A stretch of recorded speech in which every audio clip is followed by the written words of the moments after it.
di WA saya yang dan sangat viral. Bahkan ada orang yang dekat dengan Solo meminta saya untuk menghapus video tersebut. Tapi seperti biasa video tersebut saya selalu kirim ke ring 1 istana. Tapi kalau ijazah itu palsu adanya, maka pelakunya itu dikenai menurut KUHP baru yang saya baca itu sekitar 10 tahun.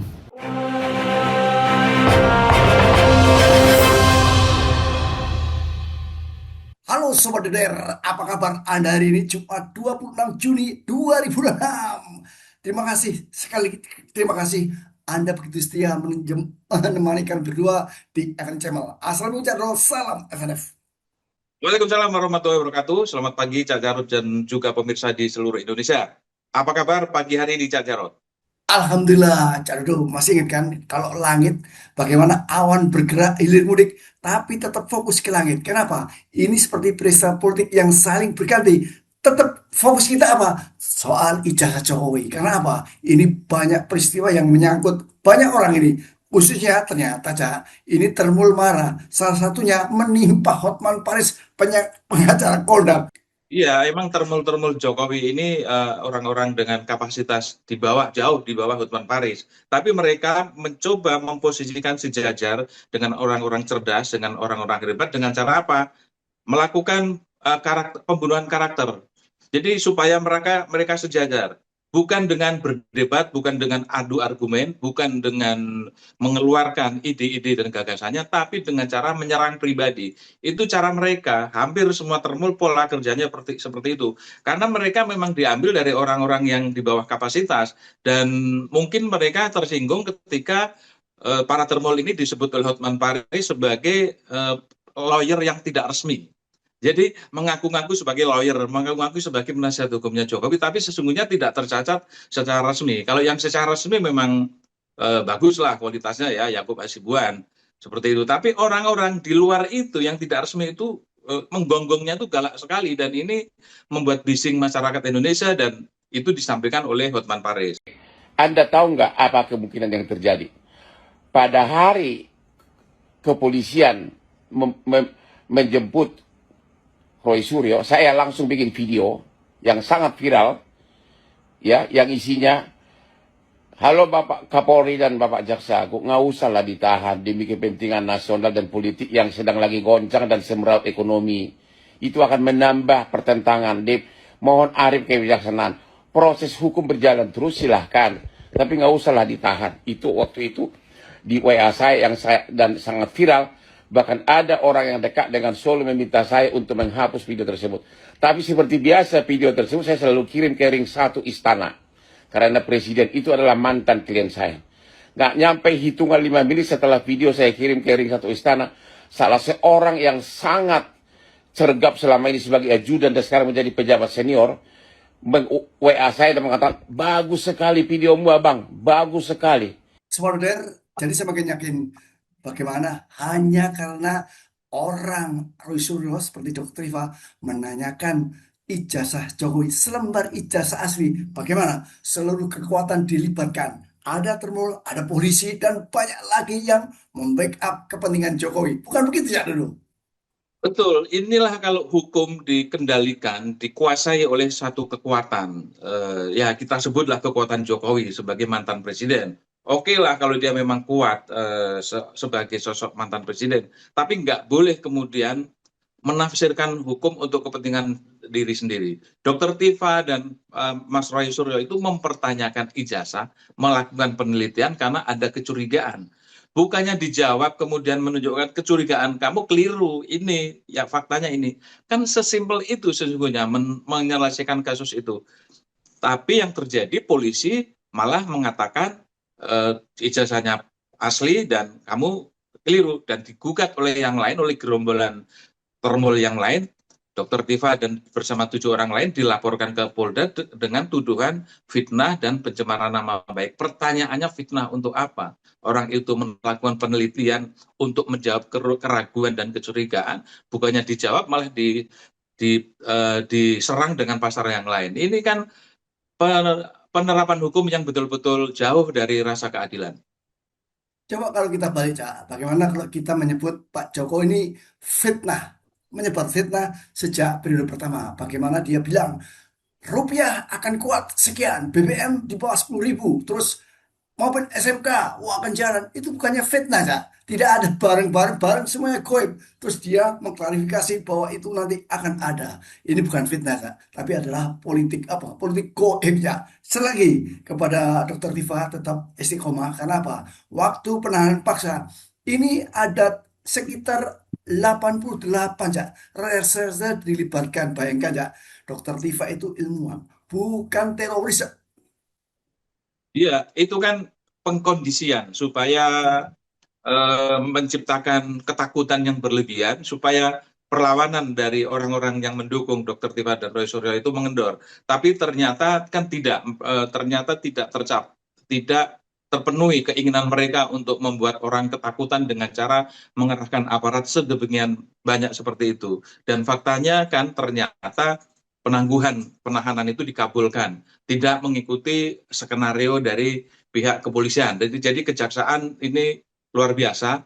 Cuma kan kita tetap boleh curiga, nggak mungkin kejaksaan berani menangguhkan penahanan terhadap dua orang itu kalau tidak ada izin dari Kejaksaan Agung, dari Jaksa Agung.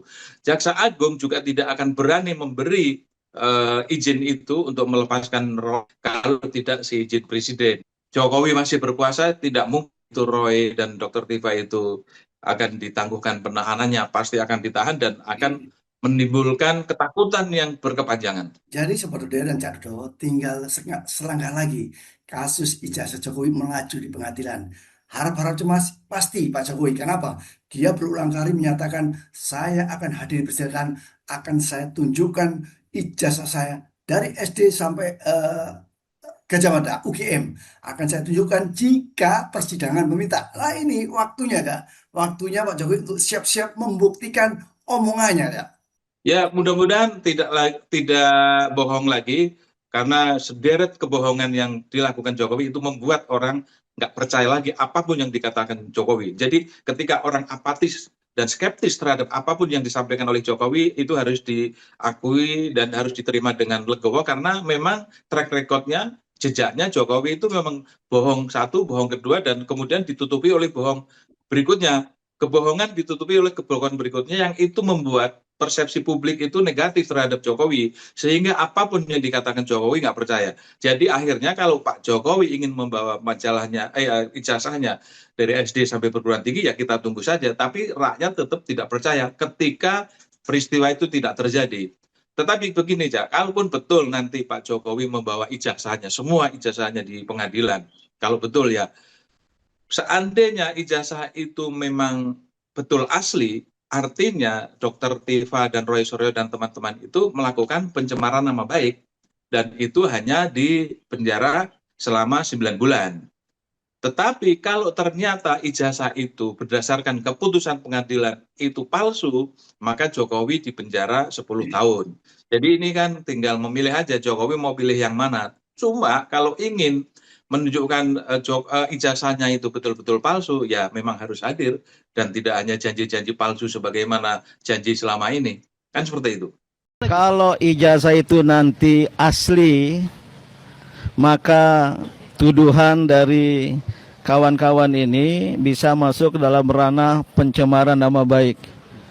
Menurut KUHP itu sanksinya 7 bulan pas 9 bulan. Tapi kalau ijazah itu palsu adanya, maka pelakunya itu dikenai, menurut KUHP baru yang saya baca, itu sekitar 10 tahun.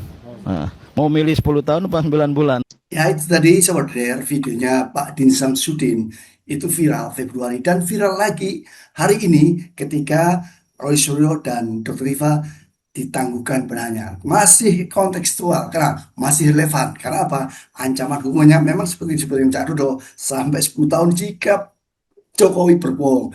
Cak Dodo, ini paling menarik. Sebelum keputusan kita harus mewaspadai dalam sidang-sidang ini. Apakah Jokowi hadir? Kalau tidak hadir, berarti otomatis gugur dengan sendiri. Artinya apa? Ijazahnya goib. Atau Pak Prabowo memberi abolisi. Artinya apa? Tidak perlu digelar sidang. Sekali lagi, ini akan juga goib. Jadi waspadalah terjadi apa yang sebelum sidang dimulai. Jadi sandiwara dan rekayasa hukum di Indonesia ini tidak hanya terjadi di saat ini, di kasus-kasus sebelumnya seperti Super Semar, dokumen yang lain, seperti kasus-kasus hukum yang melibatkan pimpinan Republik ini biasanya memang berakhir dengan goib. Dan seiring dengan perjalanan waktu, rakyat kemudian lupa. Kalau lupa ya sudah menjadi sejarah yang kelam seperti itu. Nah, sangat mungkin ijazah ini juga akan goib. Dilihat dari para termul ini melakukan pembelaan membabi buta, bahkan ngomong kasar, ngomong keras, teriak-teriak, hanya karena penangguhan penahanannya dikabulkan, mereka murka, dan itu artinya apa? Mereka kaget dengan apa yang diputuskan oleh kejaksaan, karena selama ini ketika kasusnya masih berada di kepolisian, hampir 99% polisi memfasilitasi keinginan para termul sebagai perpanjangan tangan dari Jokowi. Nah, ketika kejaksaan berani melakukan terobosan, kaget mereka dan sangat mungkin murka. Nah, murkanya itu ada dua hal. Bisa saja di termul ini kan bekerja berdasarkan proyek. Ketika satu proyek cair. Nah, mungkin ini belum cair nih, Cak. Karena belum cair itu, mereka marah-marah, murka, dan lain sebagainya. Kemungkinan pertama, kedua itu. Kemungkinan kedua, ya mereka betul-betul kaget. Tidak menyangka kalau kejaksaan berani melakukan sebuah keputusan yang luar biasa, di luar prediksi dari apa yang dipikirkan oleh para termul seperti itu. Tetapi sekali lagi, kalau kita lihat jawaban dari Pak Kapolri Sigit ketika diminai pernyataannya perihal penahanan terhadap Roy dan Tifa, itu kayaknya lemes. Kalau dilihat ya, nanti ada videonya, lemes, sudah nggak punya harapan dan juga pasrah dengan mengatakan ini proses yang harus dilalui setelah kepolisian ya kejaksaan. Itu kelihatan sekali kalau Pak Listio Sigit juga kecewa, dan mungkin dia sebagai Kapolri nggak akan melakukan perlawanan dengan teriak-teriak seperti termul yang lain. Ya dia jaga wibawa lah dengan mengatur kalimatnya dengan halus. Jadi benar saudara, putusan eh, jadi benar saudara, penangguhan penahanan ini benar-benar mengagetkan perkiraan atau di luar dugaan dari Pak Termul dan Prof Zulu. Karena itu hati-hati, tetap waspada. Banyak jalur-jalur, banyak jebakan sebelum sidang digelar. Seperti yang saya sebutkan tadi. Cak Dodo, barangkali di Jumat Barokah ini punya kata-kata khusus kepada Termul atau yang lain, Cak Dodo. Tidak lagi terjadi penyelundupan pasar, tidak lagi terjadi pembelokan fakta, dan saya yakin Pak Hotman Paris Hutapea pasti akan memantau, dan ini satu-satunya orang yang dibenci oleh kelompok termul hanya karena narasi ingin menegakkan hukum, dia kemudian diserbu dan bahkan ditelepon oleh orangnya Jokowi untuk mencabut konten yang sudah viral itu. Kan kelihatan sekali skenarionya. Dan kita akan saksikan dan akan mengawasi secara jeli proses pengadilan ini supaya keadilan dan hukum betul-betul ditegakkan di Republik Indonesia. Ini Cak Dodo, saya terdengar suara Pak Jokowi. Saya kenalan. Saudara, Udah nggak ada. terima kasih. Salam sekolah. Assalamualaikum Cak Dodo. Salam FNF. Waalaikumsalam warahmatullahi wabarakatuh. Salam freedom and fairness.